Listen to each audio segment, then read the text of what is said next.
Hey fam, this is Leslie, and I know today is not Wednesday.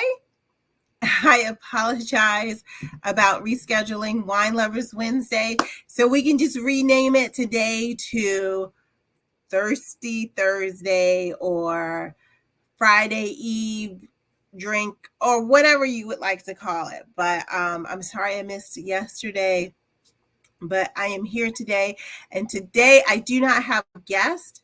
It is just me today.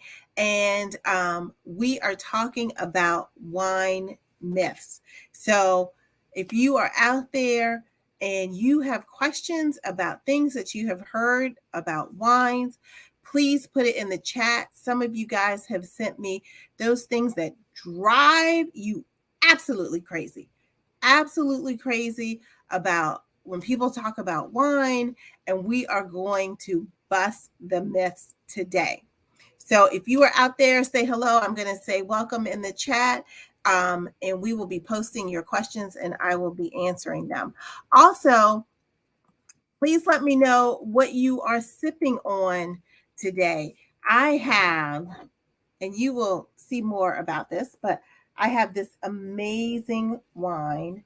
Um, this is a winemaker out of Lodi, California, and his name is Chris Riviera, and he is a Latin winemaker, and he works like a thousand jobs. He thank you for the lipstick compliment, because when you 50 plus, you gotta have lipstick on, but he makes this amazing red wine out of Lodi, and everybody knows like Lodi is so hot and intense and what have you, and it's great flavors.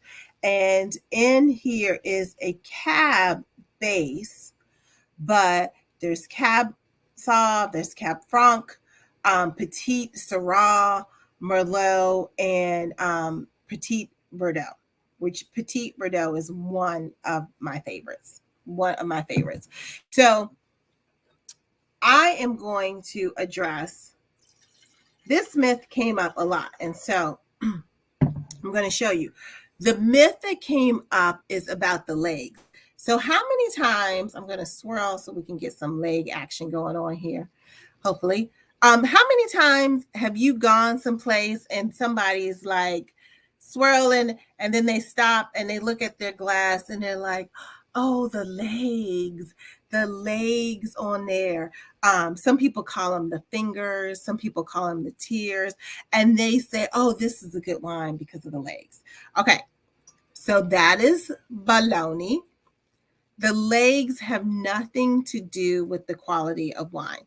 And so when I'm talking about the legs, it's kind of hard to see in this glass, but it's the dripping. Oh, you can see it now. Yeah, it's the dripping from the wine on here, and they often refer to this as the legs. So the reality is that the legs have to do with the alcohol content, and it has to do with its ability to adhere to the glass. It also has to do with the sugar content in the wine too.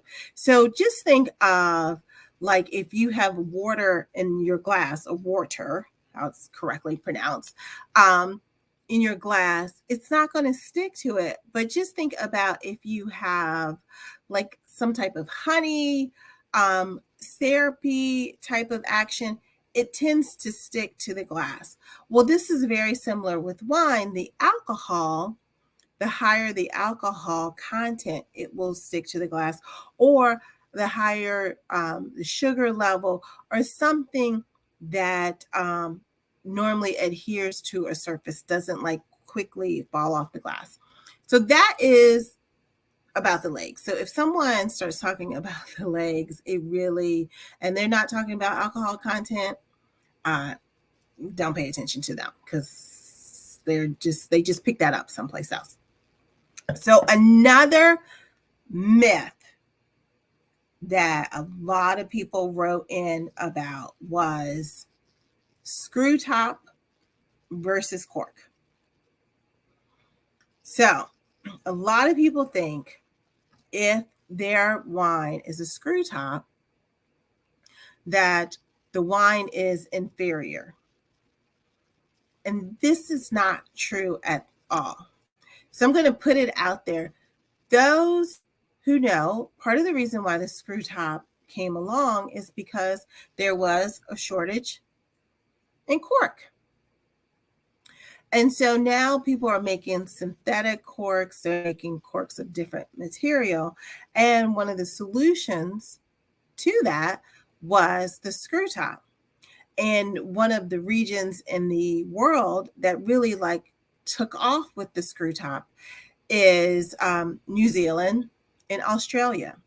So they are one of the leaders of screw tops, and it does a great job of preserving your wine, and it's going to show that it doesn't your wine lasts. I'm not going to say like for days and days and days, but it does last, and screw tops are used at all price points. So don't believe just because the wine is a screw top that it is an inferior wine. And according to some, winemakers prefer using screw top than they do. It's probably easier to handle than using a cork, because there's a lot that goes into this. And, there's another cost in production. So that is not true. Screw top wines are not cheap wines. They're just made affordably. The other myth that I hear a lot has to do with aging wines and where you age wines. So the reality is, and so what they say is, and let me know if you've heard this also. What they say is the older the wine, the better it is. Like, age with fine wine. And, have you heard men say, girl, you just aging like fine wine? Or maybe I just meet men who got stuck in the 70s. Who knows? But the point is that most wine that you purchase at the wine store now is meant to be drunk now. And the other thing too is if you age it for a period of time longer than the time it should be drank, it will go bad in the bottle. It will turn into vinegar. So wines that have a lot of alcohol, high tannins, or a lot of acid tend to age better. So I was telling someone I recently went to a Riesling tasting, and they had a 49-year-old bottle of Riesling in there because Riesling tends to have high acid, so it's able to age longer. But let me tell you, if you buy a regular table wine from the store, and just because it was like, oh, we bought this wine when we first met, let's keep it, don't like, get you like a really good bottle of wine, talk to a wine consultant if you're going to do something like that. The nice thing I like about wines lately is that they will put on in the back of the label. Now this one doesn't have it, of course, but they will put on the back of the label, meant to be drunk immediately, or can age from 5 to 7 years. Some you might see 10 years. They'll put that on the labels so you know when you do it. So don't hold on to it. And the other thing is that winemakers make them now to be drank. You should be drinking them now. They go through certain methods and processes to make them drinkable now, unlike before where they didn't do a double fermentation process to soften the tannins. So those are meant to be drunk now. The other thing about wine storage and aging wines is people store their wines incorrectly. And I wouldn't call this necessarily a myth, not a myth per se, but what I would say is just bad information. So I know people love the gourmet kitchen, and they have like the lattice area in the kitchen where you're storing your wines. And then usually it's like a high, it's not low, it's usually high. And and and the builders love it because like it just adds money to the bottom line or what have you. But do not store your wines in that area of your kitchen. And what happens is, just imagine like you're cooking Thanksgiving dinner or you're just cooking dinner or what have you. Your kitchen gets hotter because you have the oven going, you have your stove going, and all those other things, what have you. Well, heat rises and you are essentially cooking your wine. So when you store your wines, put them in a location where it's cool and it's dark. And if you have a cork in them, put it on its side because you want to keep the cork wet. Because sometimes, like, thank God this one wasn't ruined, but sometimes when you open your bottle, your cork might break.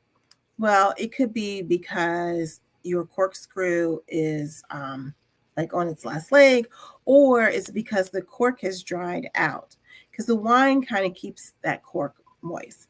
So remember to always store your wines on its side and store them in a cool, not too humid, dark place.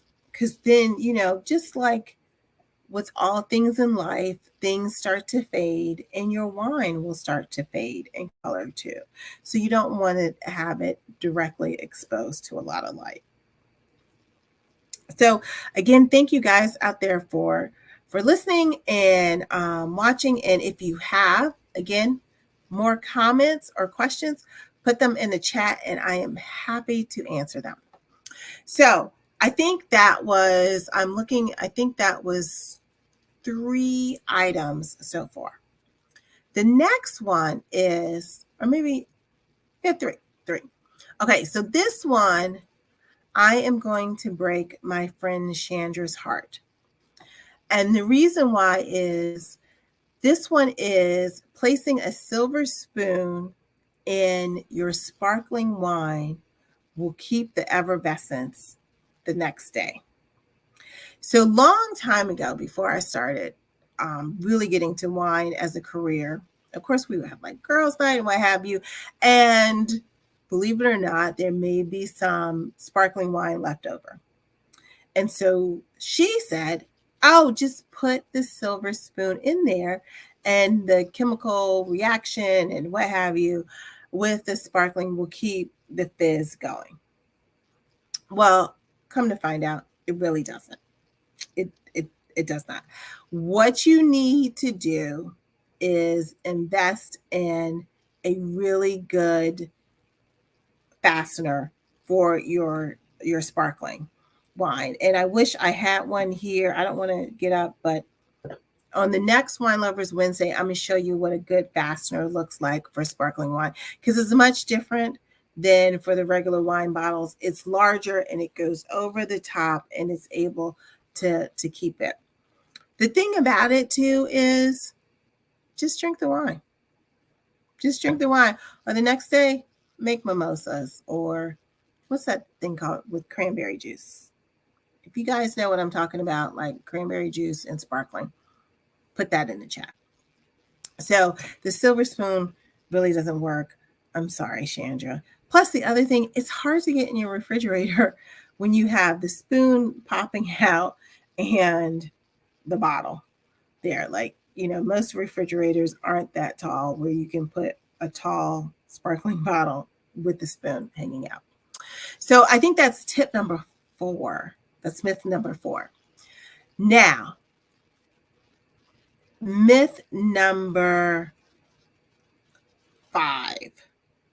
I should be writing these down to keep count. Myth number 5 is, and Teresa Jenkins is the one who wrote this one in. I'm going to take it from a different approach, Teresa, but we're going to pull it all together. Tip number 5, myth number 5 is red wine goes with red meat. White wine goes with white meat. And that is a myth. You can have red wine with white meat. So that means you can have it with chicken, fish, shellfish. You can have it.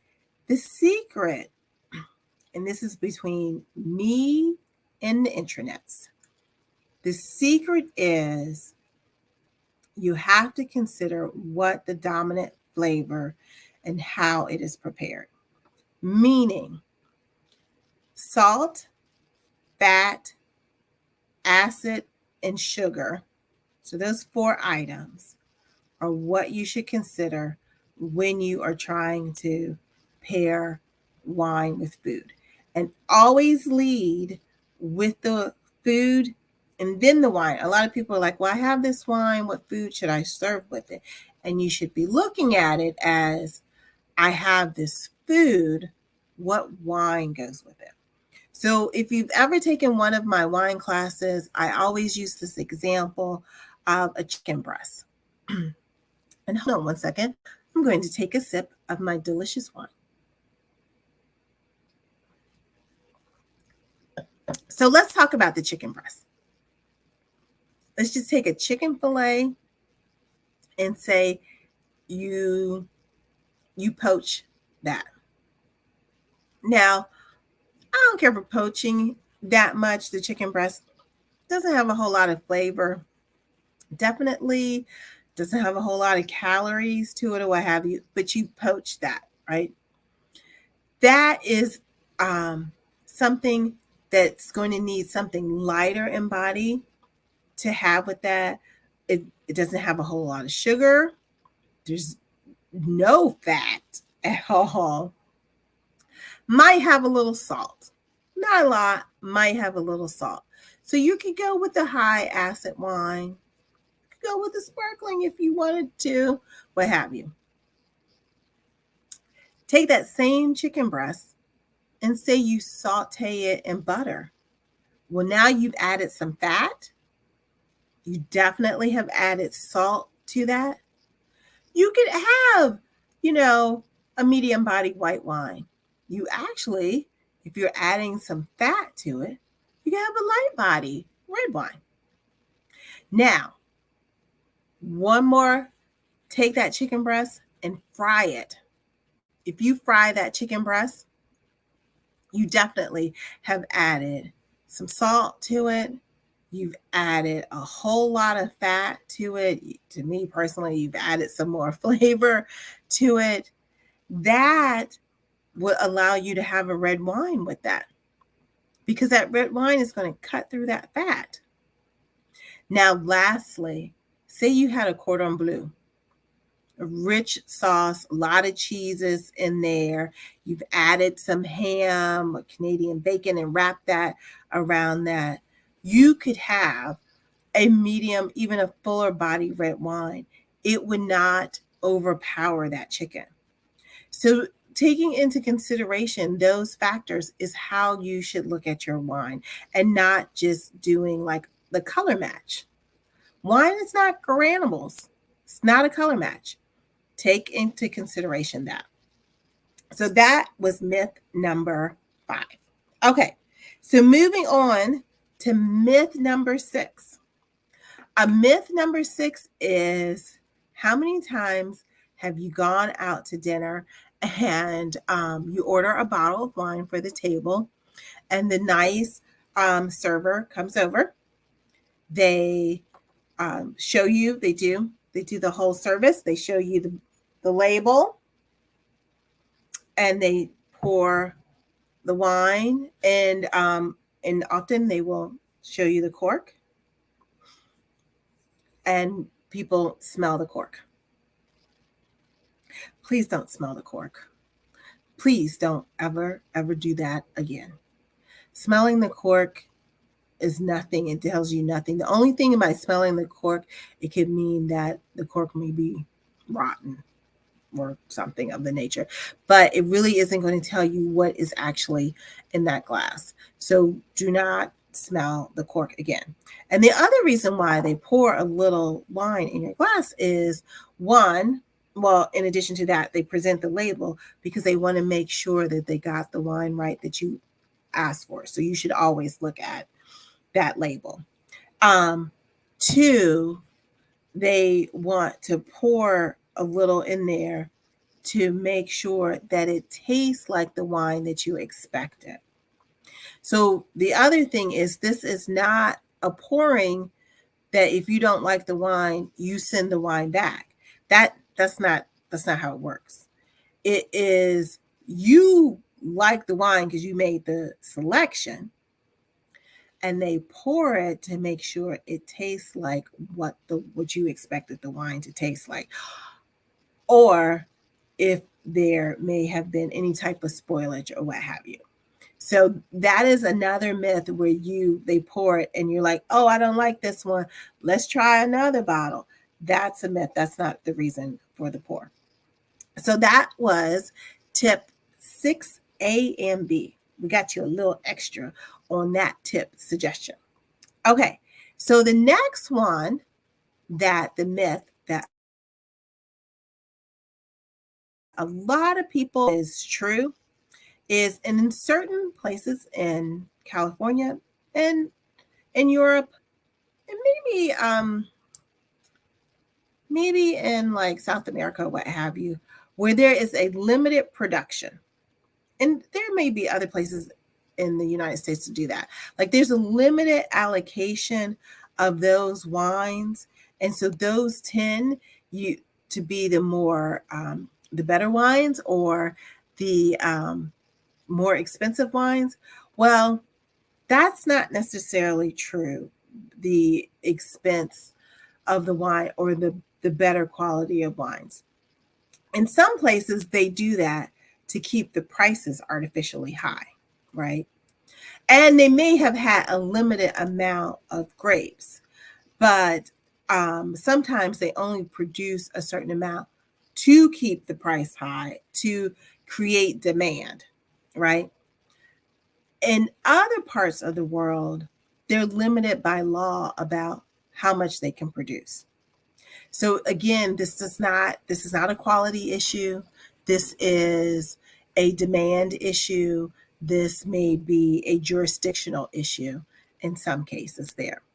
So that is myth number 7. Myth number 8, and this is for all my Riesling lovers out there. Myth number 8 is all Rieslings are sweet. And that is not true. Actually, most Rieslings are very dry, sometimes even bone dry.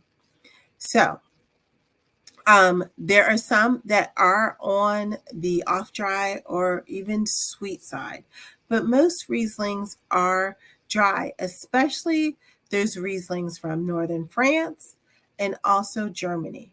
So you definitely have to look at how they're made to determine their sweetness factor. And the good thing is that a lot of winemakers, just like previously with telling you, they have indicators telling you about aging the wine. The other thing that is an indicator on there is the sweetness factor. So you will see a scale on the back of the label nowadays for many wines that will start at dry to very sweet, and then somewhere in between the scale might fall. So if you're not sure, right, you don't want to make a bad purchase, and you may not be able to taste the wine before you purchase it. Look and see if they have that scale on the back of the bottle, and that will be very helpful in informing you of your purchase decision.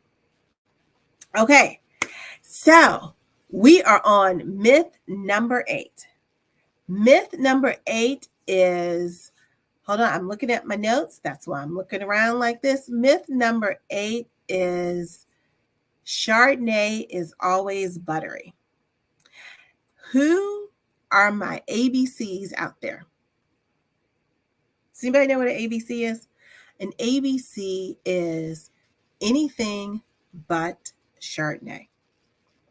Those people who just cannot stand Chardonnay because it's overly oaked, it's produced in a way that you get that buttery feeling that can sometimes overwhelm your Chardonnay. There are Chardonnays, somebody had referred to it, I can't claim it, and I don't know who that person was, but sometimes some people refer to Chardonnay as the chicken of the wine world. Like, it's grown in just about everywhere, and just about everybody makes it, and they all make it differently. So if you don't care for big buttery Chardonnays that often you will find in certain parts of California, I would challenge you to look at Chardonnays that are made in cooler climates. And I would also challenge you to look for Chardonnays that are aged in steel or neutral oak barrels. They will definitely not have that big flavor to it. And they will tend to have more citrus notes to it. So the cooler the climate, the different flavor profiles the Chardonnay will have at that time. So take another look at Chardonnays. I would recommend Chablis from Burgundy, France. And you know the Wine Concierge has a couple of Chablis. I'm just like tooting our own horn. And then I would also look at some Chardonnays from Australia. Those would have a different profile. I know it's not in a cooler climate, but it would definitely have a different profile. And also look at some white Burgundies are often made with Chardonnay, and you won't have that overly rich buttery feeling. So now we are on tip number 9. And if you're wondering how many tips I have 12. I have 12 strong myths that I am busting today. So, myth number 10, or did I myth number 10? I think I just confused myself. Myth number 10 is I only drink white wine because white wine doesn't have sulfites. And I don't drink red wine because of the sulfites. Hey, how are you doing? Please put your myth or your comment in there. What just bugs you that what people say when they are drinking wine? So have you ever met somebody and they're like, I just don't drink red wine because the sulfites, they just give me headaches and I don't like it. But then they eat bacon, which has more sulfites in it than red wine, if you didn't know. And actually, white wine has more sulfur in it than red wine and how it is processed. So if you are having headaches when you are drinking red wine, one, you could be dehydrated. So please always drink water. 1 glass of water, 1 glass of wine. 1 glass of water, 1 glass of wine. The other thing too is you could be allergic to an issue with antihistamines. That actually could be your issue with red wine and not necessarily sulfites. Also, if you're like, whatever, Leslie, I don't believe you. You can also try drinking organic wines. Organic wines tend to have fewer sulfites in it because of the way that it is formed. So consider organic wines and, or sustainable wines. That farming process, you may not experience it that much. Now, number 11. Hopefully I didn't skip one. I think I'm off number. But the next myth is champagne is only for special occasions. And that is malarkey, bull, and I'll stop right there. Champagne can be drank anytime. Anytime. Do not save your bubbles for a special occasion. You may not have a chance ever to drink it. So Have your champagne anytime. Have it with, one of the best combinations is fried chicken. Have it with that. Have it with buttery popcorn, but do not save your champagne. Okay, so we are on the last one. We are on the last tip and myth debunker, and I am looking at my notes to see what I missed. Oh, this is the one. This is the one. Red wine should be served at room temperature. Okay, guys. Now, room temperature in my house right now is probably 74 degrees. That is too hot for your red wine. It is okay to put, especially your big reds, especially, well, actually all reds, your Beaujolais, your Chiantis, put them in the refrigerator or put them in the wine chiller. Not necessarily in the refrigerator. You can put them in the refrigerator for a little while. You don't want to keep them in there too long, but you can put them in there, then set it out on the counter, open the bottle up. Some of the chill will come off, but you want to serve your red wines about like 55, 50 degrees, somewhere in that area. You don't want it at room temperature. What happens? Because the wines can't breathe, they can't stretch, you can't appreciate the aromatics. They're tight. They're tight like when you first wake up out of bed and your bones are tight and you're trying to stretch and you can't. And I might be just sharing too much personal stuff, but it's tight. It's tight. So you want them loose, you want them nimble when you enjoy them. So you can refrigerate your red wines. The other thing too is people will refrigerate their white wines to they're like ice cold, which is the opposite effect that you want. You want your whites chilled also, but not when they're ice cold. So like say if you're going to a summer concert or what have you, and you stop at a wine store and it's in the refrigerated section or what have you, that travel time to where you're going, what have you, is perfect. That it's still chilled, but it's not super, super cold because you're not going to be able to enjoy it. Sometimes it'll just taste like alcohol water, right? So make sure you are chilling your wines and serving them at the right temperature. So those are the 12 myths that we are debunking today. And I'm just going to do a quick recap. I'm going to take a sip. And I apologize, I may not go in the exact same order that I presented them, but I'm going to hit all 12 again. Myth number 1, red wines should be chilled. Should not be chilled. Chill your red wines. Myth number 2, a silver spoon in sparkling maintains the effervescence. Does not. Don't do that. Get you a good cap to secure it. Okay. Myth number 3, the legs, tears, the fingers, whatever you want to call it, on your wine glass is not an indication of the quality of the wine. That is an indication of sugar content as well as alcohol content. Myth number 4, screw caps, low budget. Myth.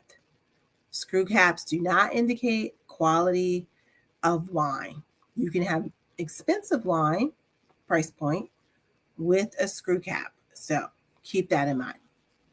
Myth number 5, wine gets better with age. Some cases, it does. But most wine, when you purchase it, it is meant to be drank now. Consider the type of wine it is high acid, high tannin, high sugar, Those can age a little longer. The rest of them, drink them now. Don't hold them for years on end. 3 to 5 years, drink them all. Myth number 6. Smelling the cork will let you know if you have a good wine or not. Please don't embarrass yourself. Do not smell the cork. Just look at it, put it to the side. Myth number 7. Expensive wines that have an allocation and a limited supply are expensive. That is a myth. Sometimes it's just a method to drive up the price, or it is regulated that they only can produce so many of those wines. Myth number 8. All Rieslings are sweet. They are not. They are not. So check the label. Make sure, especially wines from Germany. Germany does have sweeter Rieslings, but check those. Northern France, check those. Because they are not, most of them are dry and some are bone dry. Myth number 9. Chardonnay is always oaky and buttery. Not true. If you don't like Chardonnay, try a Chardonnay from Burgundy, France. I think you will enjoy it. Try a Chardonnay from a warmer climate where it's more tropical notes, or try a Chardonnay from a very cooler climate that probably will have more acid, more citrus flavors. Myth number 10. White wines don't have sulfites. They do. They do have sulfites. Yes. Yes, Nicole. Sip and Share has a very nice dry Riesling, to the point where I asked Nicole, the other Nicole from Sip and Share, are you sure this is a Riesling? Because the flavor profile is so different. So yes, please check out Sip and Share. Great partners of ours. Thanks, Nicole, for that suggestion. Myth number 11. Champagne is only for a special occasion. Start popping bottles, drink champagne all the time, as much as you can. And I did forget one. Myth number 12. All red wines should be decanted. You do not need to decant all red wines. Sometimes you can just open it up, sit it on the counter for maybe a half an hour, what have you, and it's good to go. You don't need to decant all red wines. And plus, you may not be drinking the whole bottle of red wine, and so you don't want to pour the whole bottle of red in the decanter to decant it. So not all of them. Your bigger, fuller, robust body red wines should be decanted. The other thing with that one is, remember, serve them at the right temperature. You don't want them tight. You want them nimble. You want them loose so you can enjoy it. So those are my 12 myths. If you have more that you want to add to our list of 12, I am happy to share them. Put them in the chat. Send us an email at hello the wine concierge. I'm going to put that email address in the chat and let us know, and we will share those, because these are the things that they don't keep me up at night, but sometimes they're just a little annoying. And I'm putting our email there in the chat. The other thing before I go, guys, I want to let you know today is the last day, the very last day for Women Run the Vineyard sale. We still have our quarterly subscription, but the sale is ending at midnight today. And this is a hell of a sale. Okay. So you're wondering what the sale is? I am happy to tell you what the sale is. The sale is all the wines on our site that are not in our current club selection, that are made by a female or owned by a female label, are all on sale. All on sale tonight. Some of the wines, I think, are marked up to 30% off. They are on sale tonight. And I'm going to name drop because that's just what I do. So Our House of Brown Chardonnay on sale today. If you are interested in brown chaos theory, on sale today. That, let me tell you, that never goes on sale. And I don't even know when I'm going to trip again and put it on sale. But that is on sale today. Theopolis on sale. The the Petite Syrah, as well as the Cuvée Blanc. On sale again often. I'm trying to think. Sip and Share. We were talking about Nicole. Her Abundance and not Conjure. There's another one we have on sale today. I mean, I can keep on name dropping, which I'm pretty good at. Let's see who else that we have that is